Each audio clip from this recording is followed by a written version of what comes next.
You're now tuned in to PTSD Talk TV with your host Dilla and Dunn. When adrenaline's pumping, I don't understand discussion. Only his certain shit. When adrenaline's pumping, I don't understand discussion. Only his certain shit. I'm a misunderstood nigga, and I'm off my square. I'm a misunderstood nigga, and I'm off my square. What can I say to make you see how the fuck I feel? To make me wanna jump over the edge. What can I say to make you see how the fuck I feel? To make me wanna jump over the edge. Does that make me crazy? Does that make me crazy?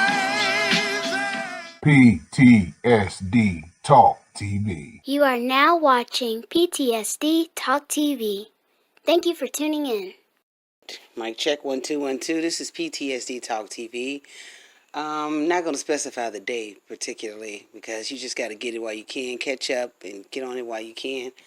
I'm sitting here with my wonderful co-host. This is Dilla, if y'all don't know, and my co-host. Dunn. And we're just sitting here just, letting things off. This is why it's PTSD Talk TV, because sometimes we're going to be ranting and just going off about things that you can't talk to nobody else about. So today our topic is going to be about feeling overwhelmed, feeling like isolated and just locked in, like sometimes you're just suffocating. And so, again, thank y'all for tuning in. Thank y'all for listening in. So let's get started. First of all, how you feeling today, Don? No complaints, I'm alive, I'm functioning, I could see, I could breathe, I could speak well, and my brain is functioning well. So, no complaints over here.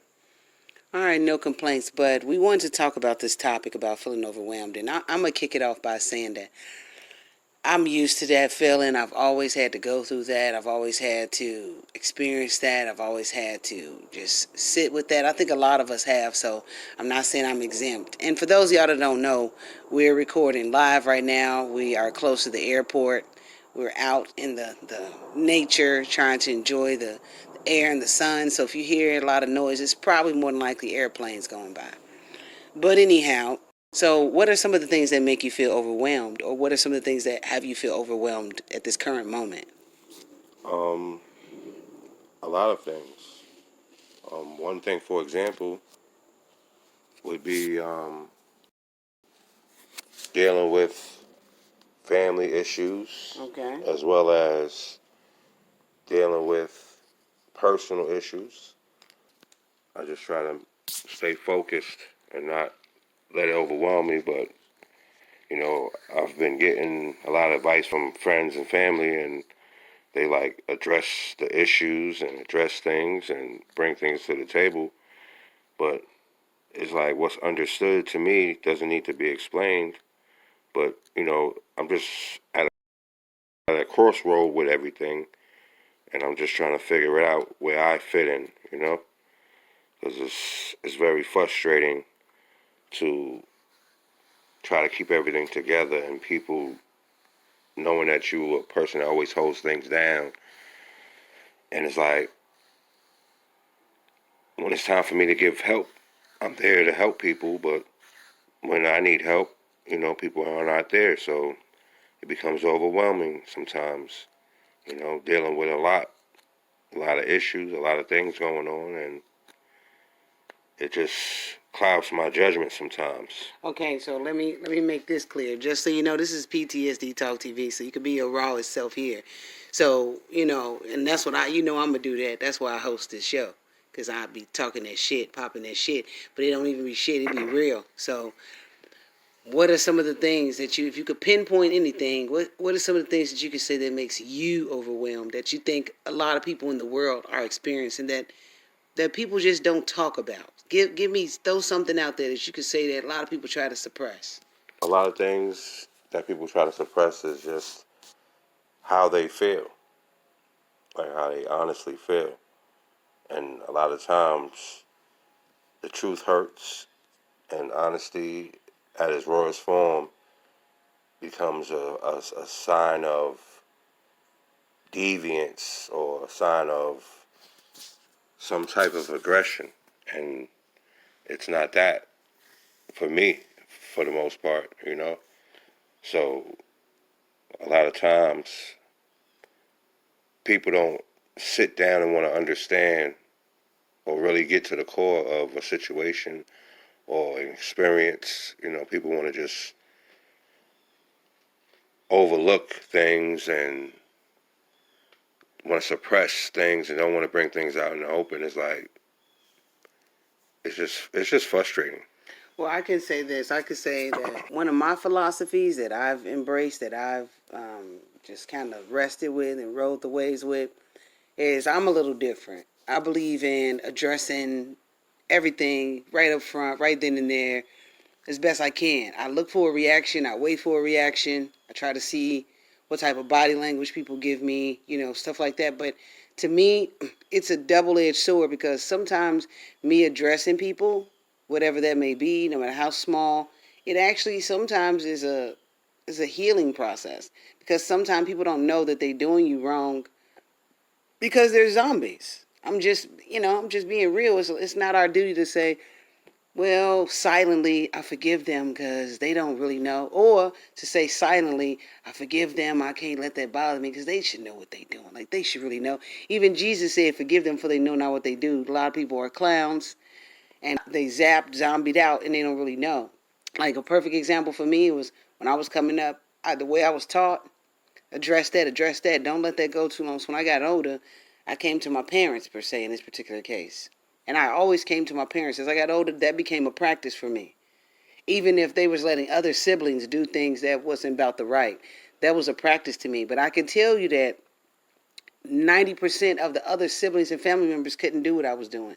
So before my father passed away, I got the utmost respect, because he was always looking for somebody to talk with him. You feel what I'm saying? He was always wanting that, and he made it clear that he didn't want to talk to people unless they were going to get to core values and core issues.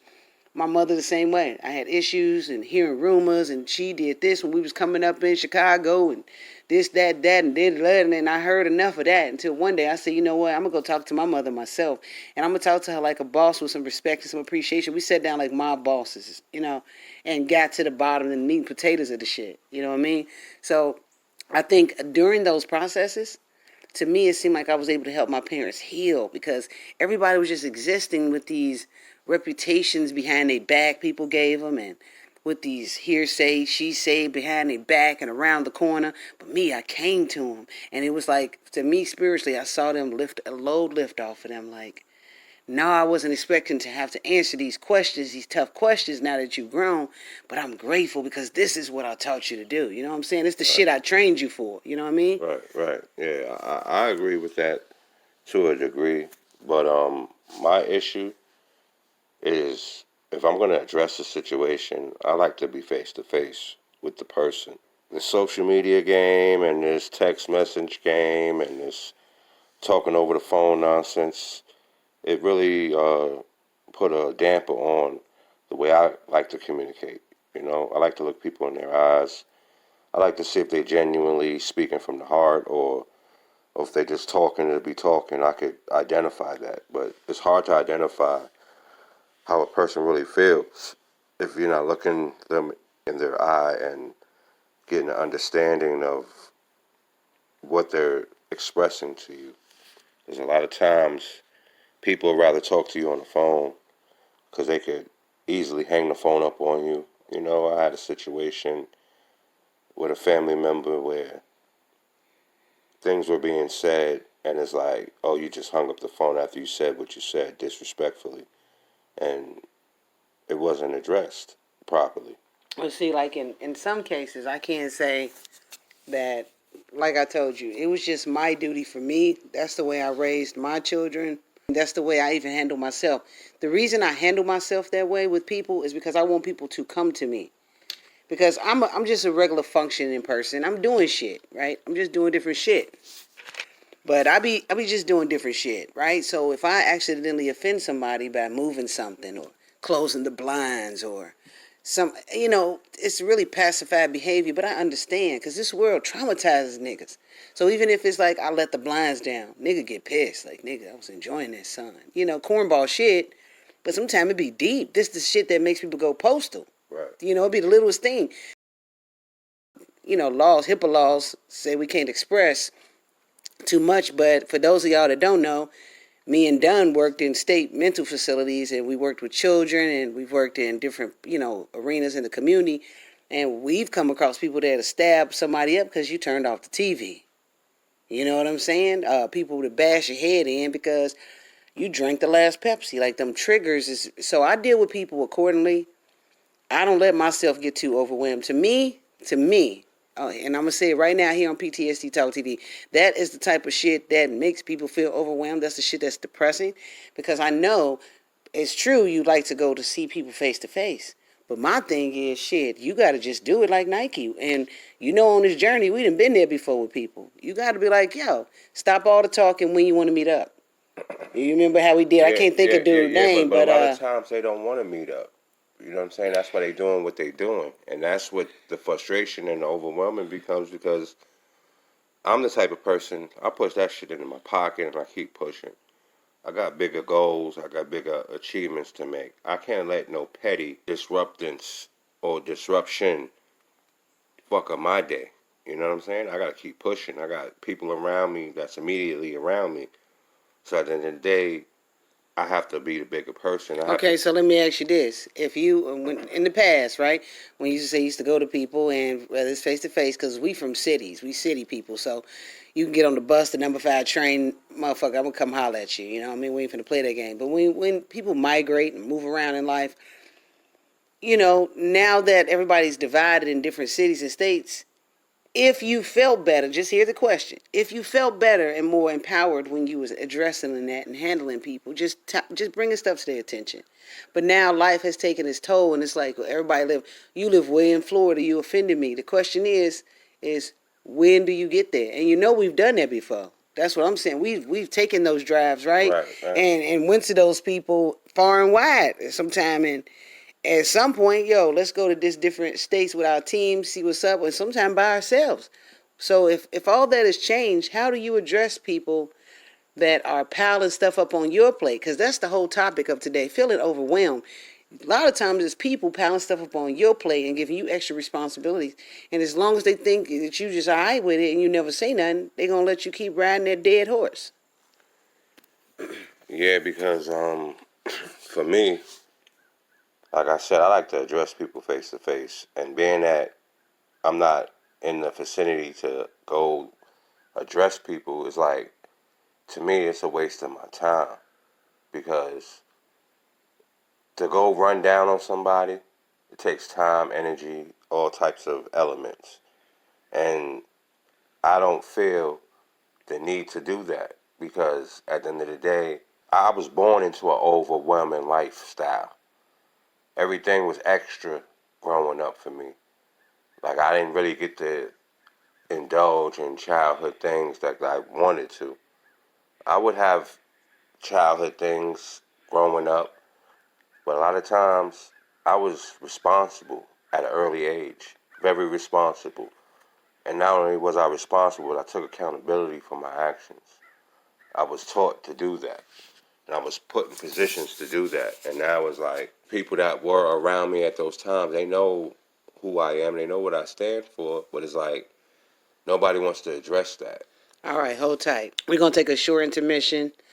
We'll be back. This is PTSD Talk TV with your host, Dilla. And done.